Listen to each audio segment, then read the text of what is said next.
بسم الله الحمد لله والصلاة والسلام على رسول الله.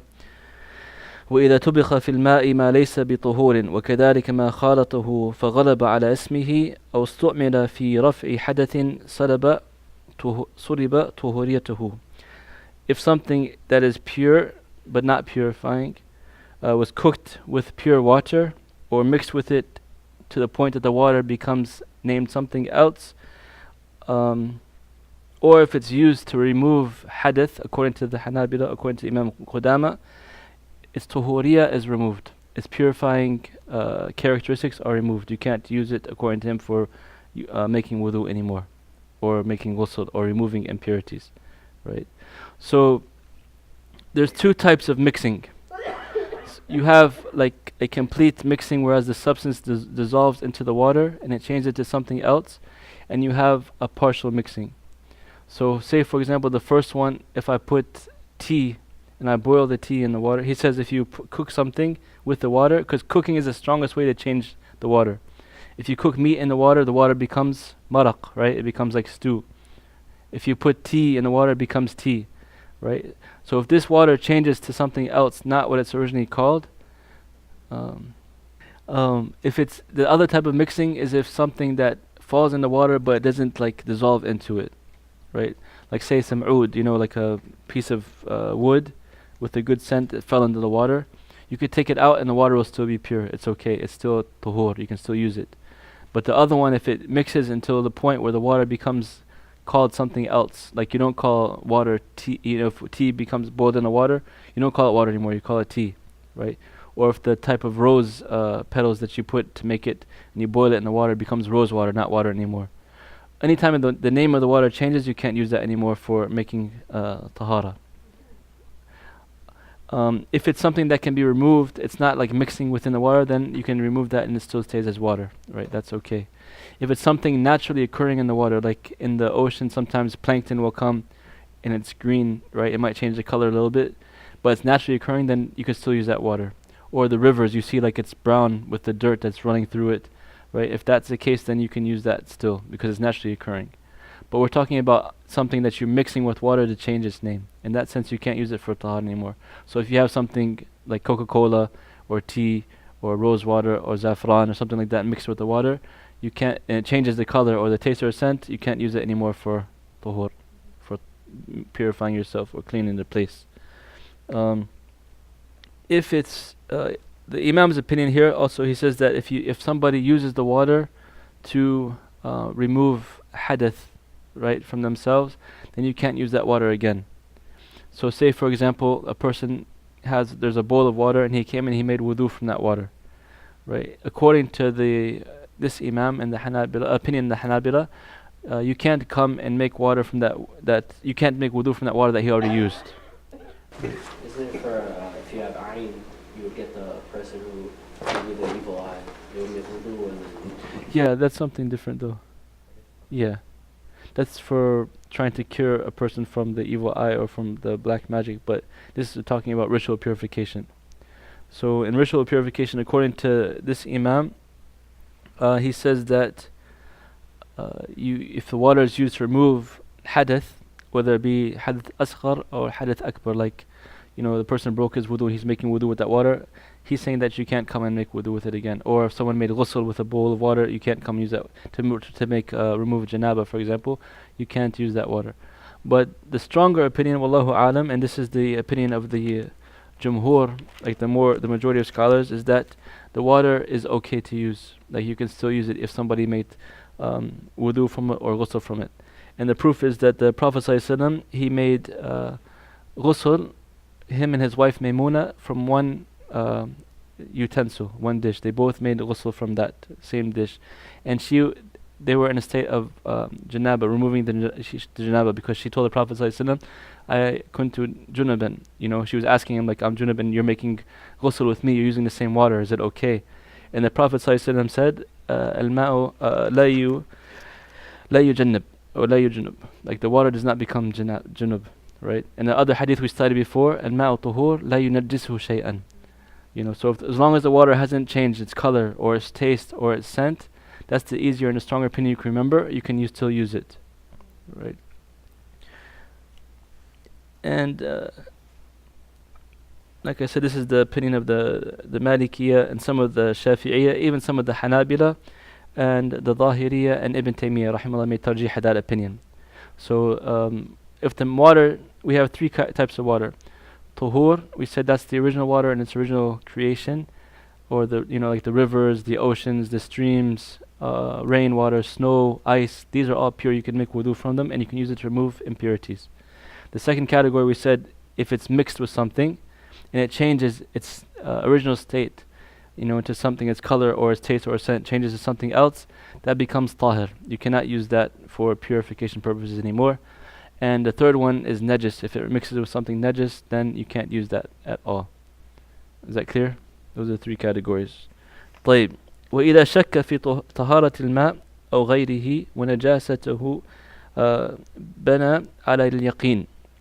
If he has doubt regarding the purity of the water, or if it's najis, you build upon certainty, right? And this is a major principle in the deen of Islam. اليقين لا يزول بالشك. That certainty is not removed with doubt is never removes certainty. اليقين لا يزول بالشك. Shak, if you want to go like the tartib in usul al-fiqh and some of the books of you may find in fiqh also the description of shak. So you had wahan, so you have 50-50 is shak. You're not sure one way or the other, 50-50. If it's less than 50%, that's called wahan. It's like doubt, more doubt, more than shak. If it's over 50-50, between 51 and 99, that's called dhan, or ghalabat dhan, right? Having some type of like preponderance of the evidence, like it's most likely it happened. And then you have yaqeen, that's 100%, like you saw it, you know it for 100% sure. Most of the ahkam of the sharia rely on dhan, between 51% and 99%. So if you have that percentage wise, you can act upon it, right? It's not necessary to have yaqeen in every single matter, right? But if you have shak or wahan, then you cannot, right? So the case here, if you have shak in the water, is it pure or not pure? What should you do? What do you think? If the water, you're thinking that you're not sure this water pure or najis. You don't have any choice. You just have one bucket of water and you're not sure, is it? Huh? The original state of water is what? The original state of water is purity. Tuhur, that's the original state. Unless you know something came in and changed it from its asl, right? So if it changes color or its taste or its scent, then you know it's changed. But if there's nothing changing it, you don't see anything, you go upon what you're certain, you can use it. You build upon yaqeen, right? And you don't have to go and ask about it. You don't have to like make yourself, tired. This is a major principle in Islam, that yaqeen is, makes it easy for people. You always build upon what you're certain of. So you're certain in general the water is pure unless it changes one of its three characteristics. If it hasn't changed characteristics, you stay upon that yaqeen, right? The same thing with, like, say, in salah. If you're doubtful you made 3 rak'ahs or 4 rak'ahs, we said you build upon the 3 because you're sure you did at least 3, and then the 4th one you make up because you're not sure. So you always build on yaqeen. If, for example, they give the examples in fiqh, a person is not sure if he divorced his wife or didn't divorce his wife. He got very mad one day and he's like, I wonder, did I divorce her or not? You go back to yaqeen. You're sure you're married to her, but you're not sure you divorced her. So the yaqeen always outweighs the shak, right? Tahara, if you made wudu, you're sure you made wudu. Then later in the day, it's time for asr. You prayed dhuhr with that wudu and it's time for asr. You have shak, did I break my wudu or not break my wudu? You're not sure about the breaking it, but you're sure that you made it, so you build upon the yaqeen. I'm sure I made it, so khalas, I'm going to stay upon it unless I'm equally sure that I broke it, right? So it's to make it easy for us to worship Allah subhanahu wa ta'ala. It's a very important principle in Islam and one of the maxims we discussed before in the qawaid al-fiqhiyah. وإذا خفي موضوع النجاسة من الثوب أو غيره غسل ما يتيقن به غسله. If, say, some type of najasa fell upon a person's clothing and he's not sure where it is, this is where you can use like the preponderance of the evidence, or ghalabat al-dhan. So like, say it fell upon your right side below your waist. you would wash that part, right? Because you're most likely sure that the najasa is there, you can wash it, and you'd be free from the shak, inshallah. Um, if some scholars say that you're sure najasa comes upon the clothing, but you're not sure where, they say that sometimes you should wash the whole clothing, right? But this is very rare. In general, you have an idea of where it is, so you can generally wash the point that you think it is followed upon and clean yourself and go ahead and pray. وإذا اشتبه ما طاهر بالنجس ولم يجد غيرهما تيمم وتركهما. So this is the case. If you have, like, these are all situations the fuqaha they write just in case it happens. Like nowadays we don't think about too much because we go to the restrooms and we turn on the water and mashallah it's not an issue, like we don't have this. But in those days they didn't have running water sometimes. They were in the desert sometimes, right? So certain circumstances would happen and they'd have to have the answers to what if this happens. So in this case they have 2 buckets, let's say, of water. You're sure one of them is najis. This is on the madhab of the Hanabila because they say that if it's less than qullatain and najis falls in it, it becomes najis, even if it doesn't change its color, its taste, or scent. We said the stronger opinion only if it changes color, taste, or scent. So we're free from this khilaf. But say you follow this madhab and you're in a situation there's only water that's you're sure is najis and one that you're sure is tahur. You're not sure which is which. What do you do? You don't use any of them? Wait, you said one is? One is najis and one is tahur. You're not sure which is which. And according to this madhab, if With your yaqeen, like you said, you pick the one that you think is. but you don't have yaqeen now because now you have yaqeen that one is najis and one is pure. But the najis one, like, you're gonna see like the color of it. So you don't need According to our madhab, yeah, you see what according to them it doesn't matter if it's less than qullatain and some najis falls in it, it becomes najis. So to be on the safe side, you have the 2 choices. You have najis or tahur. So what should you do? Like, like he said, don't use the don't use both. Just pray like how Say bismillah. tayammum. So some would say, okay, you make wudu with both, right? That's wrong. You say if you mix both, then you're sure that they both are najis, according to the Hanabila. But some say you make wudu with one and then the other, but then you have taraddud fi niyyah, and your niyyah is not sure, and you cannot build your ibadah upon doubtful niyyah. You have to be sure that something is pure. So therefore, yes, the correct opinion, like the Imam says, is that you leave them both and make tayammum, so you're certain you've gotten out of the khilaf. طيب. The next one, وإذا اشتبه طهور بطاهر. Now he says if the طهور and طاهر, you have 1 bucket of طهور, 1 bucket of طاهر, what should you do now?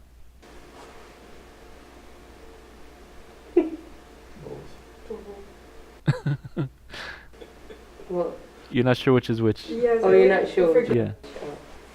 What is the difference between the one? So طهور he said is the pure water that and طاهر is mixed is a water that became mixed. Yeah. But you're not sure which is which. Huh? Use only one?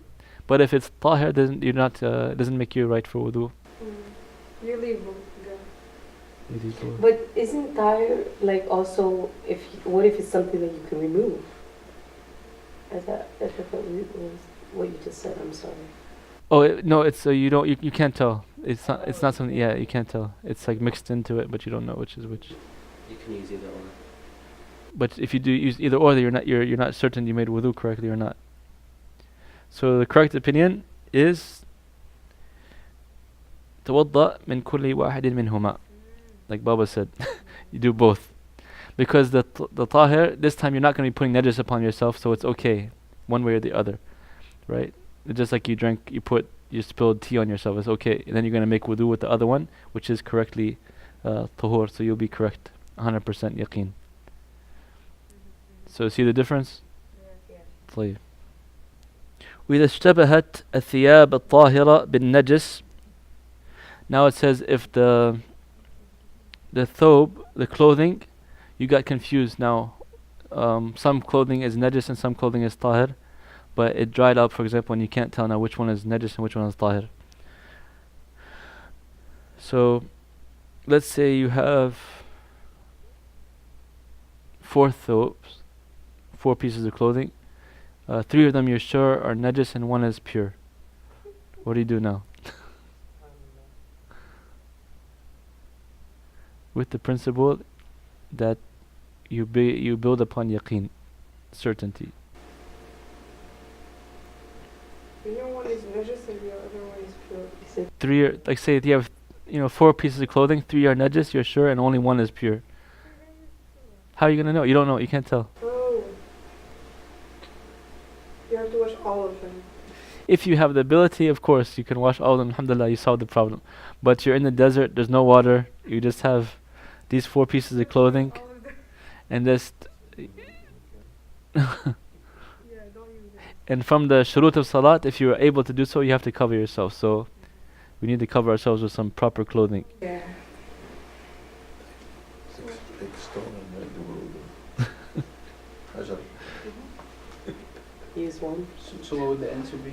So صلى في كل ثوب صلاة بعدد النجس وزاد صلاة.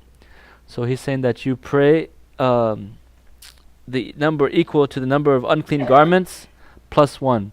So in this example I said there was four pieces of clothing, three were najis and one was pure. So according to him you pray the number of unclean ones plus one, the one clean one, right? So you actually pray four times with the clothing. There are some scholars that say that you can use your best, make your best effort to just think of which one is pure and pray with that one and you'll be forgiven inshaAllah. But according to the Hanabila and a lot of other scholars, they say that you have to build upon certainty and you're able to do so. So you should pray for one salat in each of the thobes. So you're sure you've fulfilled your salat with pure clothing.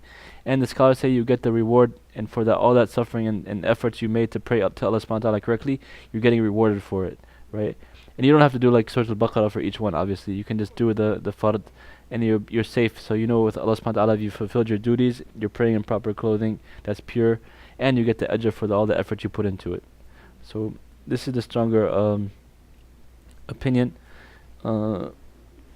So we can we'll stop here inshallah. It's a good stopping point because the next one we're going to talk about the how to remove certain impurities. So if it's a kelb, like a dog, what do you do if he licks on your clothing or in your bowl? How do you clean it? If it's a pig, for example, if it's urine or if it's on the floor, it's on your clothing. Inshallah, next week we'll talk about that. Cats are separate, yeah. Yeah. The urine, I have to double check. It might be, in general, the animals that you can eat from them, their feces and their urine are not impure. Like even, for example, the Prophet ﷺ told one of the Sahaba to drink the urine of the camel. Yeah, to get, heal from some of the shifa for his stomach. So the animals that you can eat from, you're okay. The cat, some scholars they have a debate, can you eat the cat or not eat the cat? So if you go that it's okay to eat, then its urine is pure. Its spit is pure for sure. The Prophet ﷺ talked about that. And the cats are pure. It's different from the dogs. Kelb, we'll talk about next week inshallah. Literally, like Allah says, mukallibin, there's different types of animals of prey. So even like the panthers or the lions or the tigers, they would be considered kilab. Like the Prophet ﷺ, he said, made dua against Utbah, the one who he was very mean to the Prophet ﷺ. He said, Allahumma sallat alayhi kalban min kilabik. Oh Allah, send a dog or a kelb, animal of prey from your different animals upon him. And the story says that he was, he subhanAllah, even though he's a mushrik, he knew that Prophet ﷺ was sidq for his dua. He said that he every night would sleep and have guards around him, right? But subhanAllah, one night a lion came and took him from the middle of all his guards and all his companions when they were sleeping. He took them out and killed him, and the dua of the Prophet ﷺ came upon him. But the point I was making is that he called it was a lion, but it was considered min kilab, the hunting or the animals of prey, right? So there's all different rulings for those different type of animals. Inshallah, we'll talk about the najasat next week. Bismillah. What about the hunting dog? I heard that if you train a dog to hunt, that It's if pure. he kills. Yeah, so that's like the issue. That's why the Malikiya and some others say that the kelb is not najis. because we're allowed to hunt with it, we're allowed to have it as guard dogs, we're allowed to have, it's just for some reason the Prophet ﷺ said, if it licks one of your bowls, or you should wash it 7 times, one time with dust, right? And sometimes like the angels don't like to enter the house to have dogs in it. So the other scholars say it's because it's najis, impure, but the Maliki, they have a very strong argument that it's not najis, and we'll talk about it next week inshallah. True that there's only going to be one dog that's in heaven and the rest one is going to clap. Is that true, or is that like a made-up story that I've heard? Yeah, Allahu Alam. We don't know about the animals in Jannah, except I think there'll be birds, there'll be horses for sure, but the hadith, says ما لا عين رأت ولا أذن سمعت ولا خطر على قلب بشر. So we never seen it, we never heard it, never even thought about it yet. So they say in Jannah it's going to be different things. Even our spouses will be different, ourselves will be different. We'll have like different bodies, different. Everything will be different in Jannah. So Allah Alam, that's true. I have one question about the purification. I heard that most of the punishment of the grave is because of the people who don't clean themselves properly, especially like with urine and all that stuff. Yeah. Is that true? Yeah, the Prophet ﷺ, he said, إنهما يعذبان ولا يعذبان على كبيرة فأما أحدهما فكان يغتاب الناس وأما الآخر فكان لا يغتسل من بوله. Right, so he said that these two people are being punished in the grave, and they're not being punishing for something that's like huge. It's something minor, but it's serious because people don't take it serious enough. So one of them, he used to make ghiba. He talked about say things about people that are true, but behind their back they don't like about to be said about them. That's ghiba. Right, so he's being punished in the grave right now because of that. And the other one, he said he did not used to clean himself after urinating. Right, and the scholars say, for several reasons. First of all, he has najis upon him, so his salah is not correct, right? And also it's like a filth, and the mu'min is not like filth, right? The mu'min, he tries his best to stay away from filth. That's why, like earlier when we were talking about if you have 2 buckets, we can't possibly use one of them if we know for sure there's najasa in it, because we don't want to put najasa upon ourselves, right? We're ordered to make ijtinab of najas, to stay away from it, alright? So this is the reason why they will be from those that are punished in the grave. Wallahu a'lam. جزاكم الله خيرا. يا الله. جزاكم الله خيرا ورحمة الله. استغفر الله. سبحانك الله وبحمدك أشهد أن لا إله إلا أنت أستغفرك وأتوب إليك. جزاكم الله خيرا.